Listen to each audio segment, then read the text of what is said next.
So, hi, Shagun, and welcome to this series of conversations.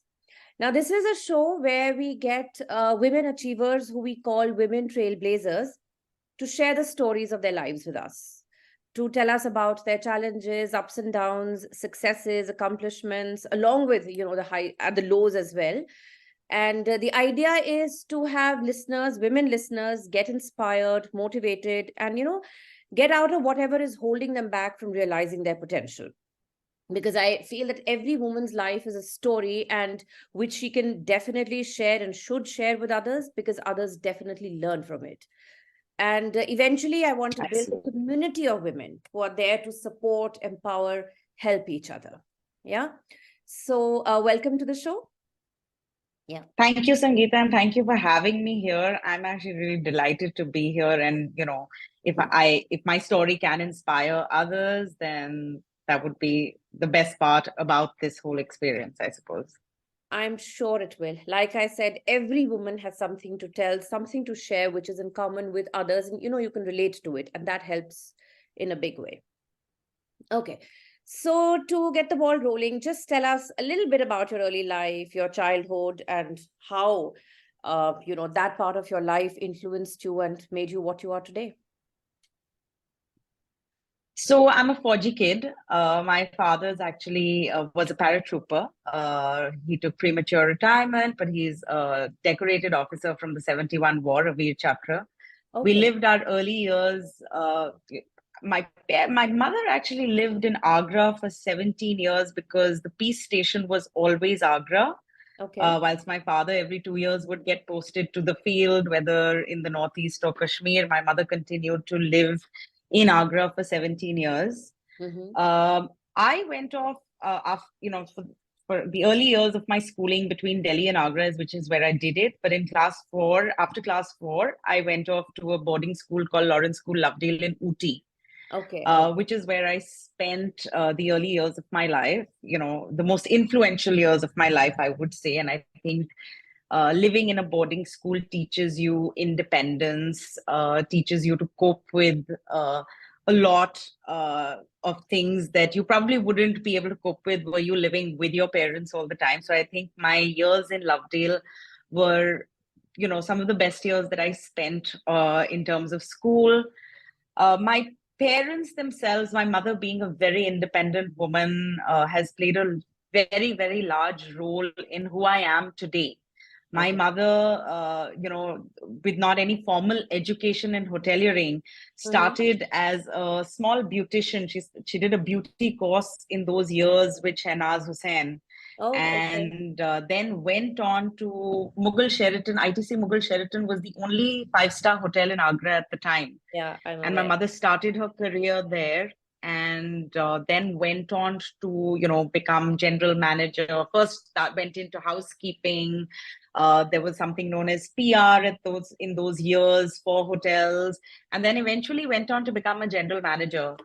I think I watched my mother be very, very independent and be this great force behind saying that, she could work and look after her child. Mm-hmm. Um, till I was living with them, which was till I finished class four. I remember my mother used to have a moped, Okay.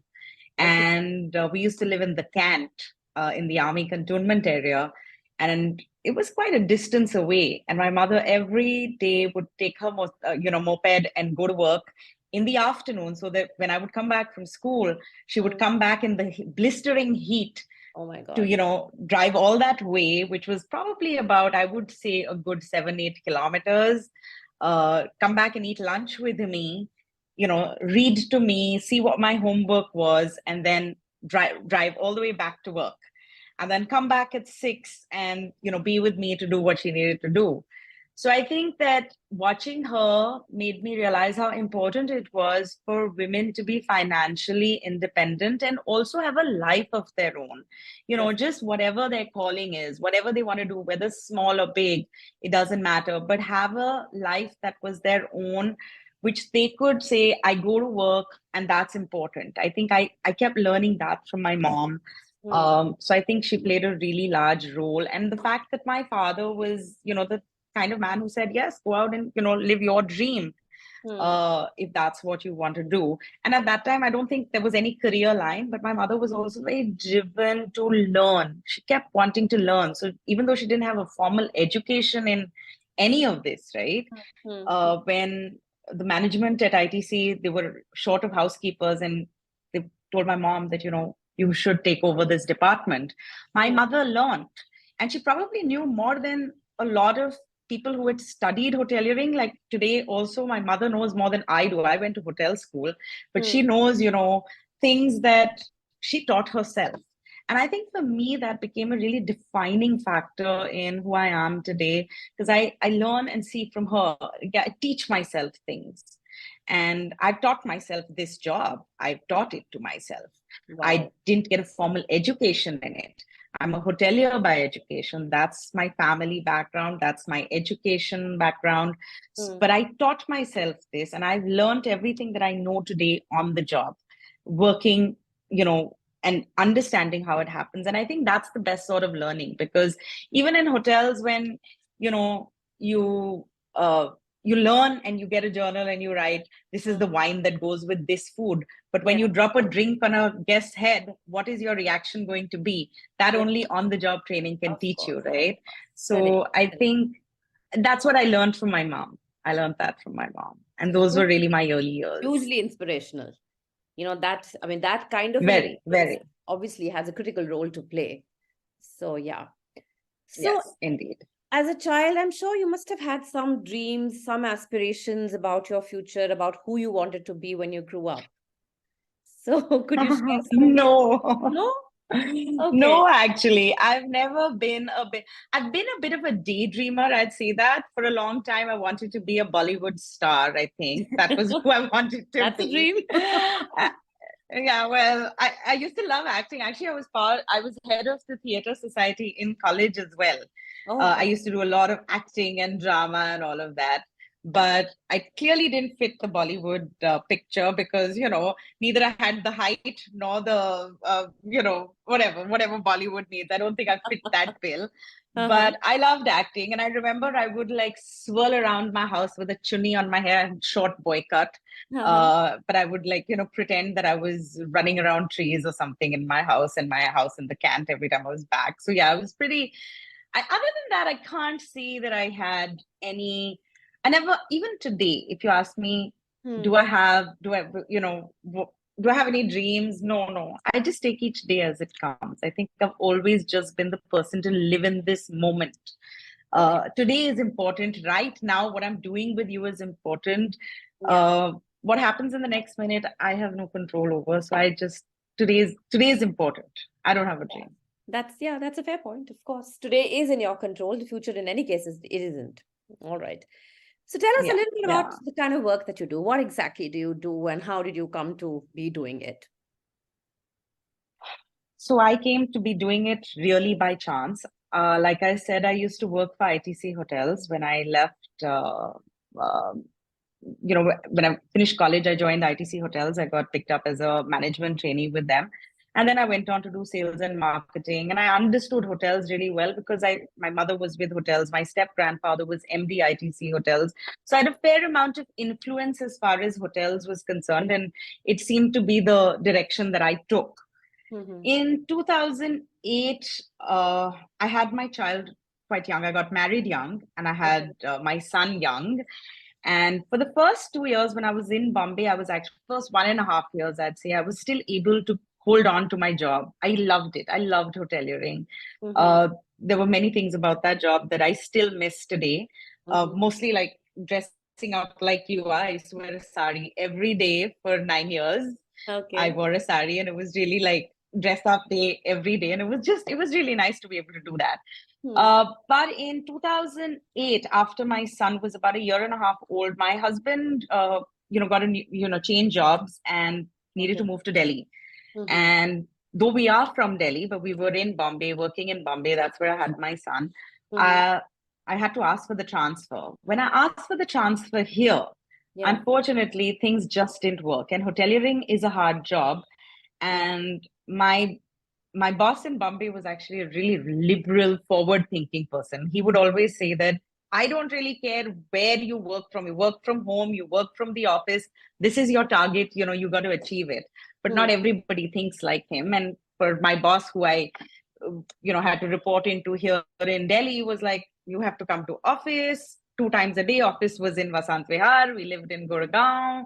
No. The typical problems of trying to manage baby and work, I was neither here nor there. I pretty much left and under duress, right? Like literally overnight, I had to give up my job, something that I loved. I was young. I was only 28, 29, about that much, at the top of my game in terms of my career at the point. And I had to give it up. And the decision that we actually took was that I was going to stay at home and I was going to do nothing else and, look after the baby for 2 years. And then I'd go back to work. But at 28, 29, to give up your job, not do anything, just look after a child, especially when you've been surrounded by women who, women in my family, my grandmother, my mother. I was influenced a lot by that, right? Where women worked. It wasn't like you could sit at home and look after, just do that. So I think that the fact, and the pressure was mine and mine alone, where I started feeling like, how is this? Within a month, I think I started getting alopecia. I started going a bit bald because of the stress of the fact that I no longer had work.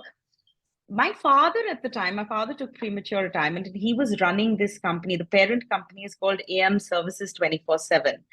And he was running this in a small way, which basically is a manpower solutions company. He was hiring manpower and housekeeping, security, that sort of manpower, and putting it out into corporate houses, but in a really small way. My father at that time was very clear that he needed to have some income so he could go and play golf every day. That was his basic aim. So, a month and a half out after I left, after I actually had served my notice and stopped working with ITC hotels, I went to my dad and I said, I'm going to go mad if I don't do something. So give me a job. Don't pay me, but just let me work. Like, let me do something.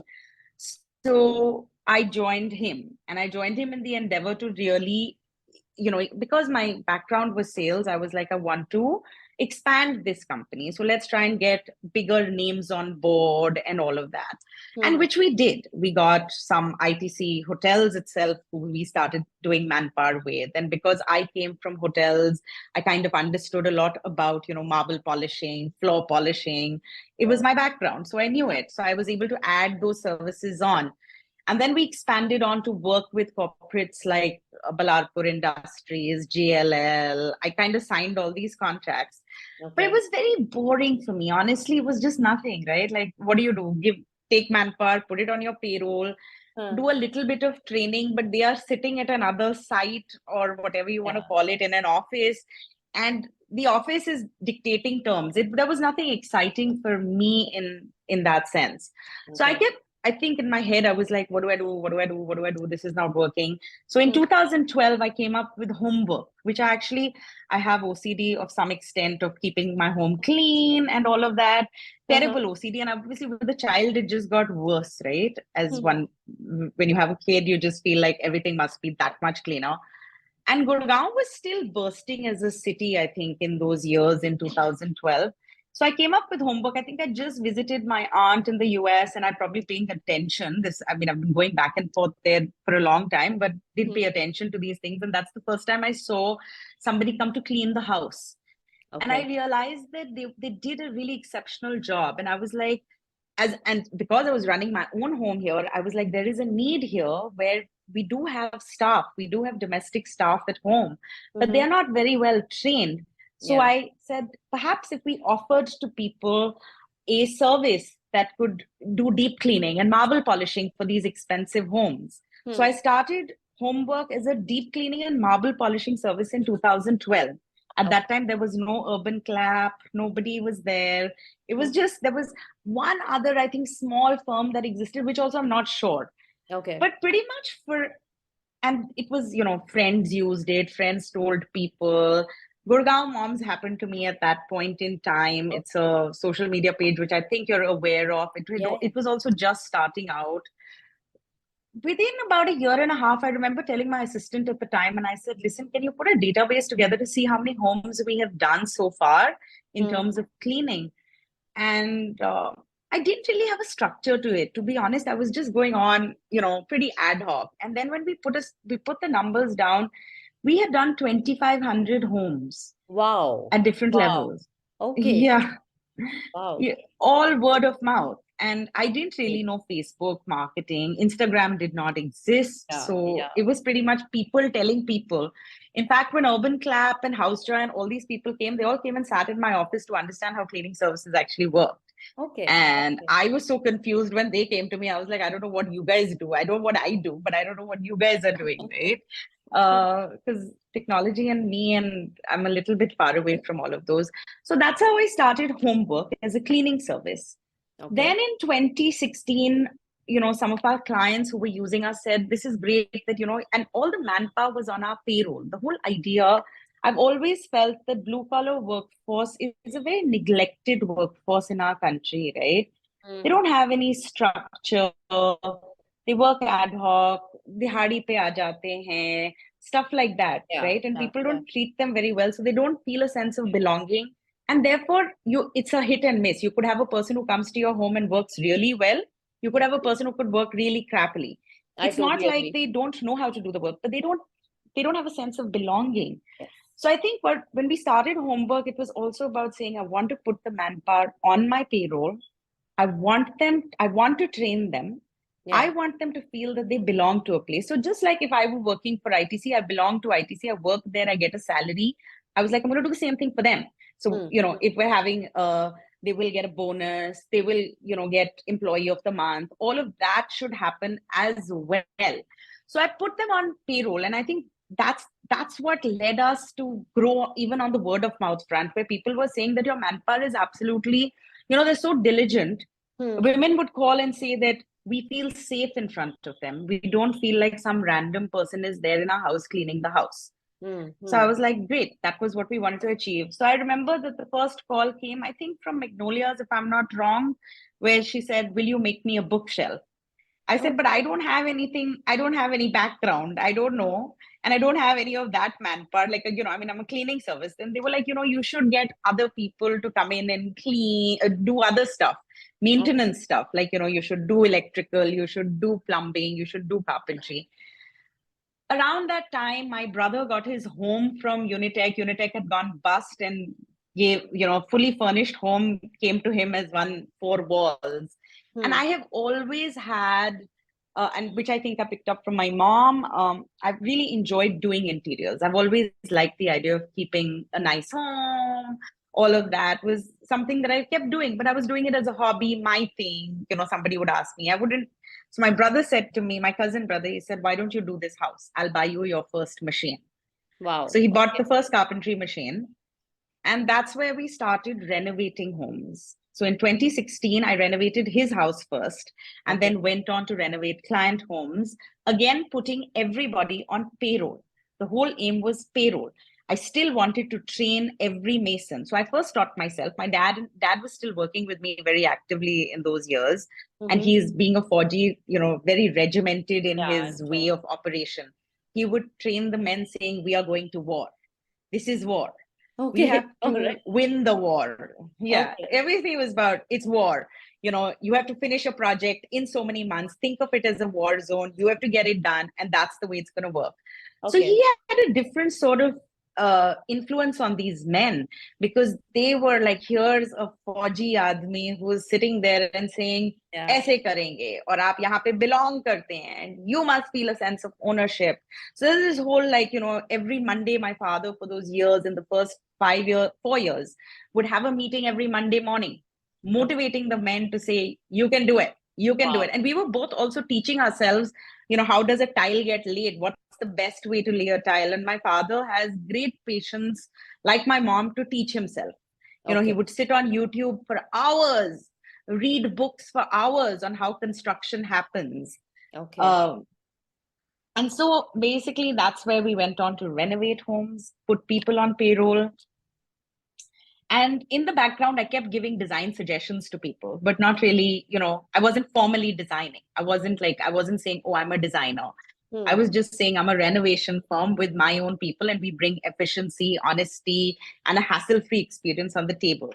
In 2020 was when I designed my first home for a couple who had used us, who'd been using us for years. They'd been using us since 2012, Okay. first starting with cleaning, then marble polishing. Then at some point, they used us for a small renovation project in their house in DLF Phase 4. And at that time, also, I'd made suggestions, but I wasn't formally designing. And then they bought a new house in DLF Phase 5, and they said, "We are 100% sure that you're going to do the work in this house." Okay. And they asked me, they said, "Why don't you design?" I said, "Have you gone mad? I don't know how to design. Formally, I can't say that I officially can design." I said, "No, try it. Don't charge us. Use us as a pilot project and design." So I studied it and I designed their home, and the home came out really beautifully. And that's where I started my journey in design. So today, I would say that I'm an interior designer with my execution capability being really excellent. I have 85 men on payroll. My attrition rates are almost nil. People have been seeing the same people who use us regularly. See our people come into their homes even now. Somebody who may have used us back in 2012 would recognize some of the boys even today. And some of our clients have been using us since 2012. That's been quite a journey, Shagun, and just look at the way it has evolved. I mean, I was like totally, how should I say, impressed and zapped and total attention, because it's been, the evolution in terms of how you started and where you are today. Yes, and the indeed. reviews that I've been hearing and listening to about your work, well, that speaks volumes. You don't need anything else. When your clients appreciate you, I think that's the best kind of acknowledgement, appreciation that you can get. But really impressed. Some journey you've had. Thank you. Yeah, well. Indeed, I would say it's been quite a journey. Yes. So tell me, of course, in this journey, you must have faced several kinds of challenges. Of course, to do with logistics, to do with, the kind of training that you were doing and the business and the work. But, and you may have faced some challenges, because of your gender as well. So could you elaborate on some of those? So, yes, I've had challenges as one has gone across. First of all, when you don't have a trajectory on business itself, when you're not, none of this was planned, right? Like this is all very unplanned sort of story. So I didn't come out with a business plan and say, "Oh, I have this business plan and therefore I have to achieve this." So first of all, I was kind of hitting in the dark. I was just going with the flow. Then this business is all with men. It's blue collar workforce, men who come from villages in our country where women don't even work. So for them to take instruction from me was not easy. Yeah, I remember the first meeting that I went for, which was back when I was not doing the design bit, when I was helping my father grow the the manpower business. I remember going to a construction site in sector 44, and there was a contractor sitting outside. I just walked out of the glam world of hotels, and I went for this meeting, and I will never forget him. He was a contractor. He was sitting out on the chair with his Ray-Ban sunglasses, with his paunch out and sitting on the chair, and he put his sunglasses down, and he looked me up and down, and I thought, "Oh damn, where have I arrived? Like, what am I going to do?" And he did not talk to my face at all. He was not talking to my face at all. He just kept like talking to other parts of my body, and I was like, "I'm going to die." And that happened to me repeatedly for a little while, because at the time in this manpower field there were no women. No women. Even my dad was handling it, right? Up until when I joined him, it was dad who was handling it. And I would go into some corporate offices where administrative staff men would really like, I was like, what is going on? Like, hello, like, how does this happen? So I think that it took me a while, and it just took me. So I think being in hotels and being in sales, already I was like, a little bit thick-skinned. I could wait for hours. I was not bothered. I would get upset, but I wasn't really particularly bothered with how it was playing out. I was like, I have to stand my ground and not let them see fear. The minute somebody on the other side sees fear, then that is the end of your journey, right? So I think even when I was dealing with clients and with men of that nature, I was like, okay, don't show fear. Just stand your ground, you'll be fine. It's a different thing that I would come back home and I would bawl to my father and cry and say, this is the worst thing I'm doing. This is horrible. But that was just back home, right? It would never be in front of anyone. Yeah. And similarly, like my dad retired from our company last year. It's been a year now since dad has retired. These men, these 85 men have been used to taking instruction from me now since 2016 very actively. But they always, I mean, they would take instruction that, this has to be done, that has to be done. But all these training sessions were done by dad. Dad was really the boss. Suddenly for them to have to report to me entirely. So the first 3 weeks after now changed, right? And I didn't get it. I was like, you guys have taken instruction from me for years now. What has changed? What has changed about the fact that I've just now sat down on this chair. I used to sit on the other chair. Now I sit here. What's the difference? That's it. That has changed. That has changed. Yeah. But again, I stood ground. I cried with my husband, with my parents, but I would not let my guard out in the office. So I really stood my ground for a month till they realized. And I told them, I said, if it bothers you that you have to take instruction from me, then I think you leave. That's the best way to do this. But if you really want to grow and you've already grown and come to, some of them have been with us for 10 years. So I'm like, this shouldn't deter you. I said, if anything, you should feel proud of it and go back and tell your daughters that they can also do something like this. Yes. So feel proud of that. So I think it's taken me this whole year to figure these men out. So I would say those are my challenges from a woman perspective. Other challenges which business really brings are, just business is not easy and it has its ups and its downs. I agree. And the ups are great. And, you take the whole, it's great, but the downs are terrible. They're so terrible that they can really bring you down. Also, in this journey of running a business of this nature, you're on your own pretty much, right? Like there is no, in hotels, I had department heads and things like that. Here it's on my shoulders. So that in itself, sometimes I find challenging, emotionally hard, but those are nothing that I can't handle. So far, I've done all right. Many times I've thought I'll shut it down, but I have friends who tell me that no, cry, talk to us, and then it's all going to be fine. And then it's, the business is such that sometimes you meet people who judge you even before they get work done from you, or they're judging you. That's life. It's part of the journey. Yeah, it's part of the journey. I think as long as you are kind of clear about it and you are determined, I think you will just carry on. Yes. Because people will happen, things will happen, situations will happen, but you have to kind of, be at it consistently. Absolutely. With determination. I think then there's nothing that can actually stop you.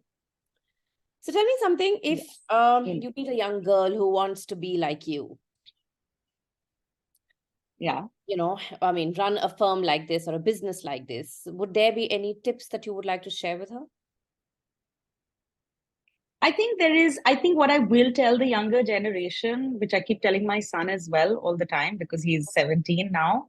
Okay. I think that there's nothing, anything that you want to do, whether you do this business or you do any business or whatever you do in life, you need to work hard. There's no shortcut to working hard. And you have to keep your head on your shoulders. That's where it belongs. It doesn't belong anywhere else. You can't like fly up in the air and say, oh, I'm so great and I've done so much and I've done this and I've done that.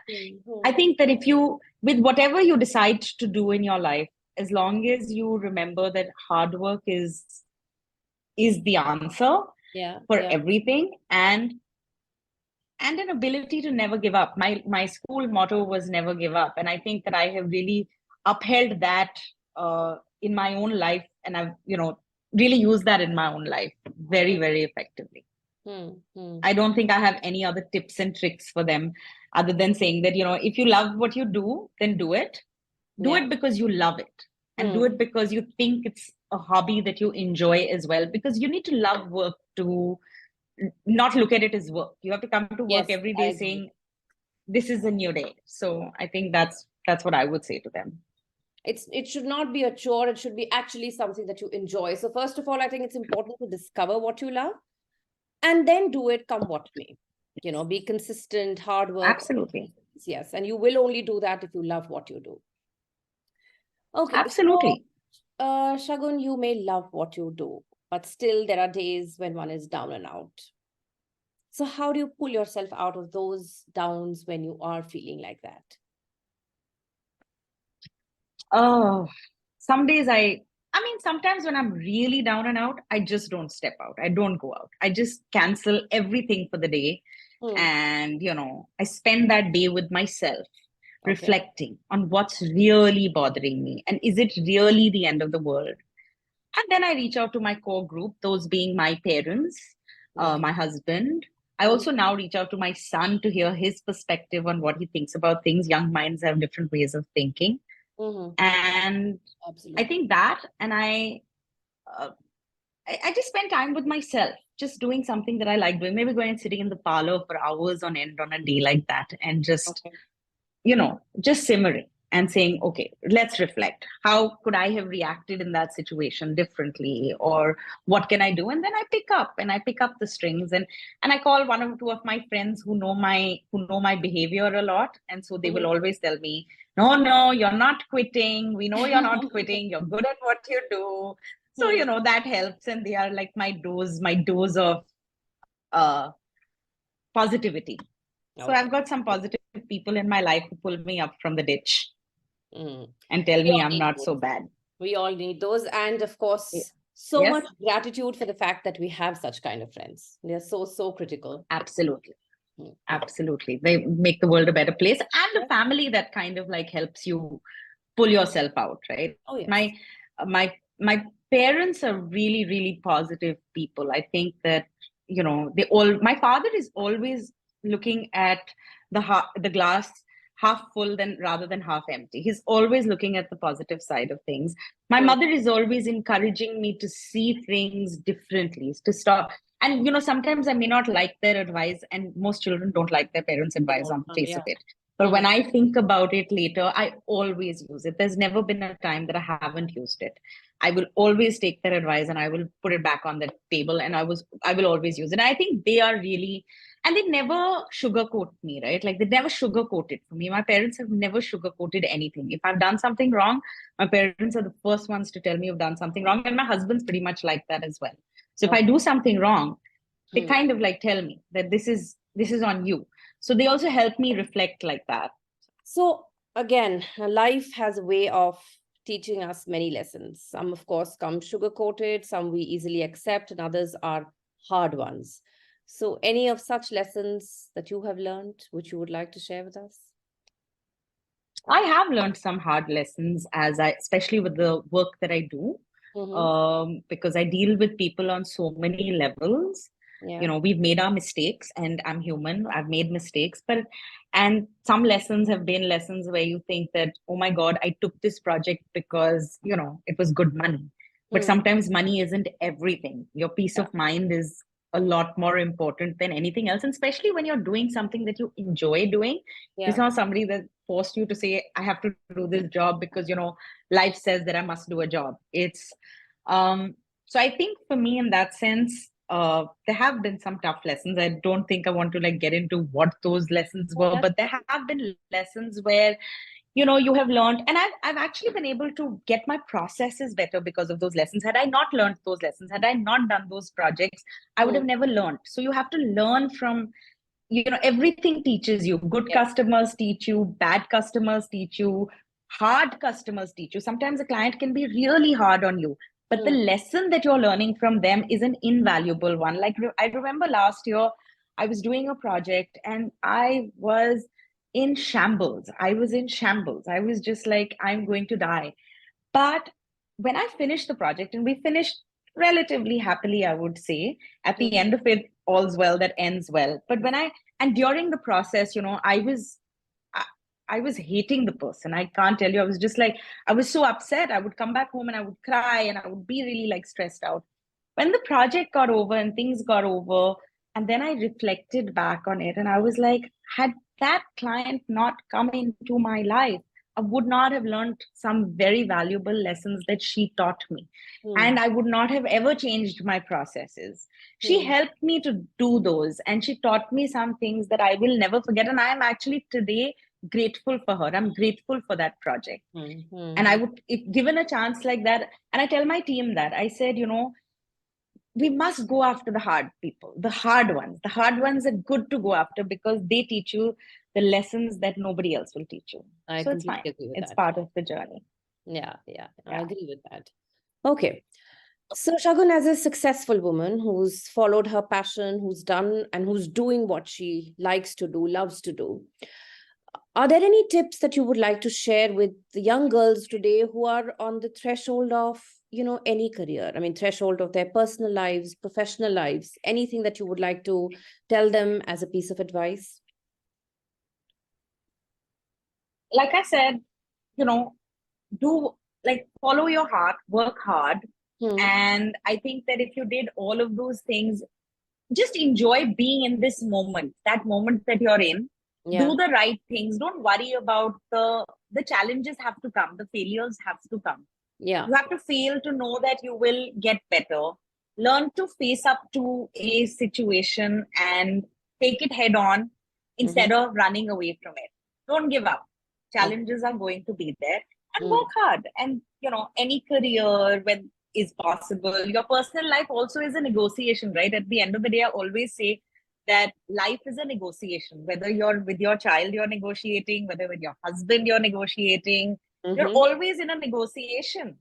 That's You interesting. want Okay. something, You're even right. with your friends, you want to go out for a drink, you're negotiating with the friend saying, I want to go out for a drink. Let's go for a drink. There is Yeah. a possibility that the friend would turn around and say, Aaj nahi, and then you have to coax that friend into saying, come on, let's go for a drink. So I Hmm. think that you have to negotiate a situation which is in a manner without being conniving in any way. It has to be a win-win for everybody. Mm-hmm. Uh, Whether it's your spouse, it's your child, it's your colleagues. Be honest. I think Yeah. honesty is one thing that has worked for me very well, especially when I work with the workforce that I do. I work with blue collar workforce. They're a Yeah. very different ball game. They're not educated. I have to use different tactics, but I know that the one thing that works is I'm always honest with them. I'm always upfront. I'm like, I can do this and I can't do this. Hmm. Don't expect it. And so when they know that and they know what my expectation is, they know that after I have set that expectation, I'll move mountains to make it happen for them.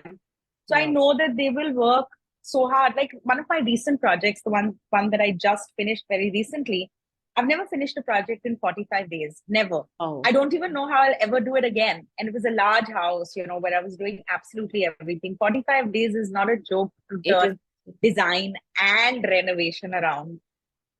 But I told my team, I walked in on day one. I said, it's a challenge. It Hmm. will require certain amount of mental willpower on both our parts and Hmm. an ability to be really tight with the process and a belief that we can do it. I Yeah. said, whatever support you need from me from there on, I'm there. So Hmm. let's stand strong and let's do it. And it was as if magic happened in that moment.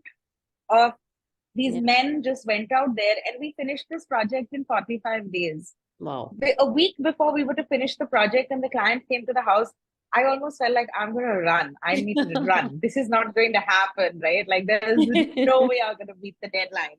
But Hmm. it did. It was magic. And I think that my level of honesty with my people and honesty with myself really helps me achieve my goals. Even with my child or my personal life, I'm always like very honest. I wear my heart on my sleeve. Let me put it that way. My Oh. heart is on my sleeve. What is in my heart will be up on my mouth, good or bad.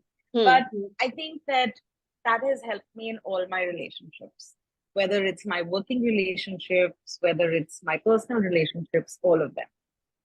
I think that is very, very important. And I think, when you say, so there are two things that I kind of picked up from here. One is, of course, where there is a will, there is a way. If you really want to do something, you will move mountains. You will make sure that whatever comes in the way, you're able to deal with it and you're able to do what you want to do. That's one. And I also feel that this being honest, being upfront, it's better to say what is in your heart, what is in your head, than, let the other person guessing. Because when we do these kind of Yes. things, we are not clear. We're not being clear to ourselves. The person is not clear. So, of course, there is, a lot of confusion around. And I said, when you especially have to get people to do something for you have to be clear. So that I think is a wonderful thing. And yes, great tip, that you shared, because this is, I think most of us should be doing this. And honesty is something which is dying in these times that we're living in. Clearly. And integrity. I always tell my people, because, I was saying to someone today who works with me, a workman, and I said, integrity is very important. Yes. I said, that is what will take you the long run. Yes. Anything that you try and do, which is quick, fast, you cheat, that money is never going to stay in your hand. It's going to run away. It's never going to be there. Whereas if you keep integrity and honesty as your virtues, you will go a long way.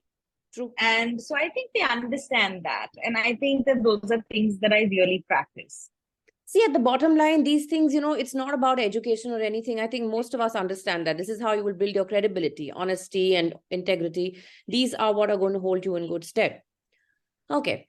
So Shagun, another thing, like, of course, now the world is seeing a lot of women doing a lot of things, making a name for themselves in various spaces, areas. How does the world react to successful women? And here I'm talking about reactions of both men and women. So I'll tell you my personal journey. I don't know, I can't answer entirely. The reason I have grown as an entrepreneur, I give a lot of credit to women that I met through this forum called Gurgaon Moms. Okay. They really pushed me up to who I am. People were recommending me on that forum. That's the forum and it was really amazing because, in my early years, I had a woman boss I used to report to. And it was really, I was like, oh my God, why am I reporting to a woman boss? Because they turned out to be harder than anyone else. So I would say that perhaps a lot of my friends didn't encourage me as much. I can't say that my friends were an encouraging force in those early years when I started. The friends that I made, who were my childhood friends or friends from college and things like those weren't part of my journey. There was never any, if I would reach out to any of them for help and say, can you help me? It wasn't that like they were very forthcoming. Whereas the women that I met on Gurgaon Moms, I have to tell you, I just don't know whether it was a small community then or what it was, where women were coming from different places into this city called Gurgaon, and they felt the need to kind of bond. It's not like I have a bonding with any of these, personal level bonding with any of these women, right? But in those early years, it was feedback that was written on that group. They were telling each other about, me, my company, and they really encouraged me. Some of those women are today people I still talk. They're not great friends of mine. I won't say that, they're people I'm going out having a drink with or having a cup of coffee with, but they'll often call and say, we're so proud of who you are. We've known you since that, girl from 2012, and we love your journey. So I think that they have been very encouraging. Having said that, there are women who, they dislike you. And especially in the competitive journey of life, there will be people who will, look at you and try to look for the fault in you. So, they are looking for the fault.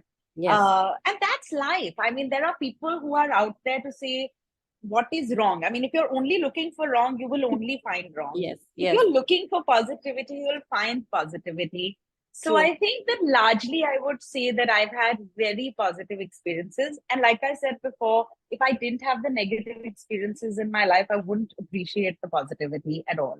So I appreciate all those women who today, and like I said, right, it's what's worse than being talked about? It's not being talked about. That's what it is. So I'm okay. I'm fine. I'm like, okay, this works. This works. So if they're talking about me, I'm still making them insecure. So it's good. Yeah, that's good. I agree. I completely agree with that. Okay. Yeah. So another, trend which I see around me and which probably you've also noticed is a lot of people in their, 30s, late 30s, early 40s, 50s are now starting to switch gears, which I call as midlife rebooting, where they decide to do something completely different from what they were doing earlier. So, if they were doing something like, doctor starting to write, or, a banker wanting to get into, having a farm or something like that. So what I'm trying to say is diametrically opposite to what they were doing earlier. So what would you attribute that to? I think that the burnout rate in corporate world is very, very high. it's very hard to keep up with the rat race today. Hmm. And I feel that even in my career, right? Like last year, if you ask me, I was doing at some point 13 or 14 projects altogether in like 1 month. And Okay. my burnout rate was very high. And I told myself after that, I said, no, no, no, no, no. This is not why I started doing this. I Hmm. need to slow down. I need to take it easy. I need to do what I enjoy doing. So I Hmm. think that the burnout rate in corporate India is very, very high. The rat race is very, it's just crazy. So I think people want to step out. I have a friend, in fact, a very dear friend. He, studied abroad, used to work for an MNC. And then one fine day, and this is like I'm talking like when we were much younger, Hmm. we were still not 40 at the time. And he was working in Paris, of all the places in the world. And Okay. he gave up that job to come back and start a company called Karma Yatri, where he actually does bike rides and has artists come in and stuff like that. Wow. And Okay. he's never looked back. And he's crazy. And I'm like, what? He's like, this is so much fun. I Hmm. don't want to go back to that mad world. My need is very little. So I Hmm. think the people Hmm. who are not going after what is called material gain, for Hmm. them doing something diametrically opposite, as Yeah. long as you enjoy it, right? Some people often say that. So there are different types of people. There are some people who change gear because they enjoy what they are going to do now because they are burnt out of the rat race on the other side. Yeah. Then Yeah. there are some people who believe that the entrepreneurial journey is going to be very easy, which Yeah. I will say to everybody is that it's not. It's not No, an it isn't. easy No, journey. no, no, not at all. Had I not, not at all, had I not started it when I was younger, let's say if I had Yeah. started it now, Hmm. I would have probably given up in a year or two Hmm. Hmm. because it is a very, very hard journey. Like I said, right? The wins are great, but the lows are very bad. The Yeah. blows out are so bad. And in an entrepreneur's life, the blowouts are very bad. And they Hmm. happen very often. They Yeah. happen almost every, I would like to say like every 2, 3 months, they happen, Hmm. Hmm. sometimes every month. So, Yeah. the blowout is so bad, you have to pull yourself out of a ditch regularly Hmm. and change gear. Sometimes you're making a ton of money, sometimes you're not. I mean, the bank never looks good, and you're like, because your costs are always so high, and you're like, oh my God, what do I Yeah. do? Hmm. Hmm. And that on so many levels, right? Like in my business, I have to think about the finances, which is it's not an easy business in any way, even though people would like to imagine. So Hmm. then there is this whole manpower that you have to motivate these 85 men every single day to Not say, easy. come Not on, easy. let's do it. Then Yeah. you've got clients who you have to keep motivated and happy. So Yeah. you're dealing with people on so many levels, and I often say that that's not an easy journey. Hmm. Um, and no amount so if you're going to be an entrepreneur, don't walk in there saying, oh my God, this is going to be a cakewalk from that one and I'm going to be rich millionaire tomorrow. Hmm. The rarity of it is very high, right? I mean, how many millionaires are, how Yeah. many entrepreneurs are millionaires or billionaires? Not those many. Yeah. So I would say that it's not an easy journey, but changing gear is always a good idea if you do it because you love it Yeah. and you'll enjoy it. Even if that's being an entrepreneur and you have the ability and all of that, then do it. And yeah, definitely, there's much more awareness. I think, right now people are flexible, people are open to, trying out new things. And even around, everybody around is also accepting. And it's okay, it's not a big deal if you decide to change. So I think that all that is very, very encouraging too. Yeah. Yeah, very much. Yeah. So, of course, Very much. this is a question I ask most women that as a woman, you have to play multiple roles, juggle different balls. So, is there any secret sauce, any recipe, anything that you have designed that helps you do that? Oh, no. I don't have a recipe. Like I said to you, I take each day as it comes. Okay. I try and live for now. It's hard. There are days when I feel frustrated that I have to tell my staff at home what's to be cooked. I have to look at my son's homework. I have to look at making sure that the house is in order. I have to make sure the office is in order. Yeah. I have to make sure my parents are doing all right. I mean, there is just a lot of things to juggle, and sometimes I feel overwhelmed by it. But I do think that from the day that I became a mom, I don't know how the tuning happens, and I can't answer this question. I Hmm. never used to multitask before I had my child, but Oh, literally it was like he was born, and something in me switched, and I learned how to multitask. Nobody taught me; it hmm. just happened. Yeah. So I can't answer. I didn't. Again, it was not a plan. I just had to do it, right? Like there was this thing that I had to do. So Yeah. I just learned how to do the multiple things that I needed to do in my life. Yeah. And so I did them. And I can't say that there is any secret sauce to it. It's just, it's each day. And each day is Each different day. from yesterday. Yes. And each day, I Yeah. guess, It's what is much important easier. on that day, and you kind of pay attention to Yeah. that. And yeah. All right. And I think it's paying attention and being in the moment with the person, which actually I must say that sometimes I'm not good at. And my son complains about it all the time, because he's like, what is wrong with you? We're doing something else. Like, why are you looking at your phone? Because you're not listening to me anymore. So I have a constant reminder from him telling me that, listen. So now I've learned to turn my phone off at 7 o'clock. I, Okay. put away my work phone. On Sundays, I put my phone away and I try not to be on it. I'm not saying I'm great at it, but I do make But an yeah. effort. So fine, you're Yeah. making So an try effort. and be in the moment with whoever I'm with for That's that also the way moment. to do it. Yeah. Yeah. Shagun, Yeah. where do you see yourself 10 years from now? I don't know. I didn't know where I didn't. Well, you're not I don't know. you wouldn't know.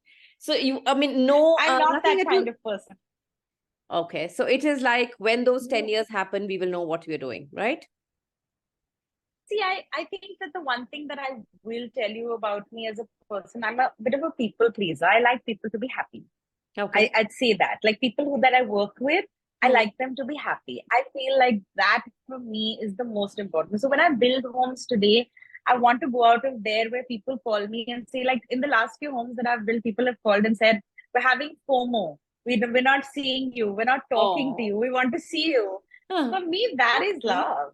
That, yeah. So I'm not the, my father would often say, my mother says, have a business plan. What are you going to do? Like, what's your trajectory in terms of numbers?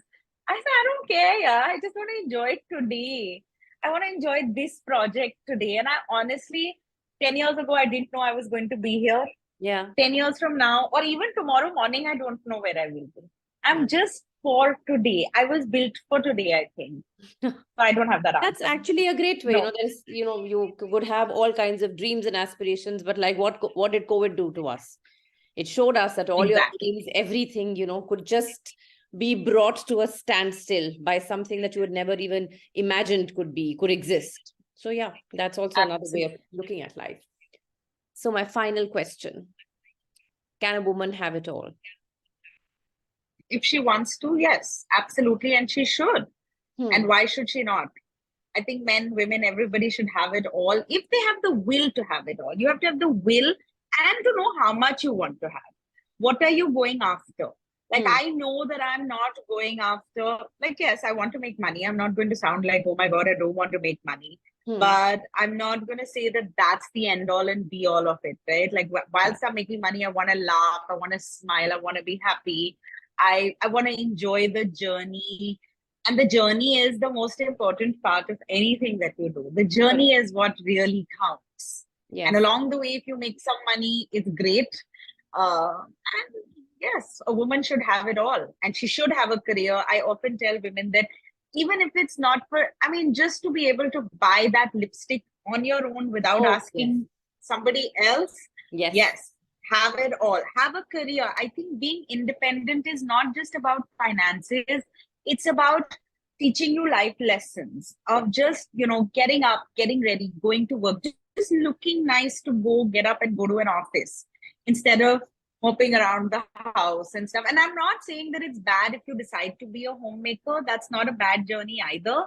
But if you want to do it, don't say that there are circumstances that are, not allowing you to do it. Like I always say that to women friends who stay at home, and I'm like, if you enjoy doing this, then enjoy it to its totality. Don't say that, oh, what am I doing? Oh, it's so boring. Then just enjoy this, right? Like it's fine to be a homemaker. In fact, I think it's really hard work to be a homemaker. If anything else, it's the hardest job on the planet. It is. It's a really hard job, but enjoy doing it. If that's what you want to do, then just enjoy doing it. Don't dwell on the things that you don't have, because that's the decision you took, right? Don't say someone else took it for you. I think that's what I'm trying to say. I'm not saying, just in case anybody misunderstands, that I'm saying that being a homemaker is not great. I think that being a homemaker is really, I've done it, and I'll say that it's the harder job of the to It do. I is. mean, I It is. prefer to come into office because when you're at home, somebody's always telling you same stuff, ye kya kare, wo kya kare, and that's just such a frustrating answer. That my best friend is a homemaker with 3 kids, and my God, the way she juggles that job, and I'm like, I give you 1000% marks, right? Like I'm like, Yeah. oh my God, like how do you do this? But she's happy doing it. Like what I love Yeah. about Yeah. her is that she chose that. She chose to have children, look after them, and give up her very fancy corporate job. And she loves what she does. What bothers me is when women do, say that, yes, I'm doing this, but I'm doing it because I'm being forced to do it. You're not being forced to do it. No, Just no. do what you, Yes, I agree. So I think you need to yeah, be very clear about what your all is. What is it that you want from life? Because ultimately, whatever you choose should give you yeah, happiness, should give you peace of mind. It should not be that you are just, like absolutely. cribbing and moping and whining about things. That's not your all. Your all is doing something that you really want to do, and it could be anything. I totally agree with that. Yeah, it could be anything as long as you enjoy it. Yes, Go ahead and do it. I agree. I agree. So thank you very much, Shagun. It was actually wonderful talking to you. And it, like, some of the things that you said, I mean, they are resonating in my head. And I think, things like honesty, integrity, which, as I said before, seem to be kind of fading away. I don't know why. But I think these are things that we need to keep reiterating. We need to keep reminding ourselves. And I think if we do that, we're going the right way. So thank you so Absolutely. And much. it's been so nice of you to have me on this show and to Pleasure. talk to you. It's Pleasure. been so nice. Sometimes very nice to be able to talk about what one has done, right? And thank you for this platform. Thank you. You're most I welcome. appreciate it. All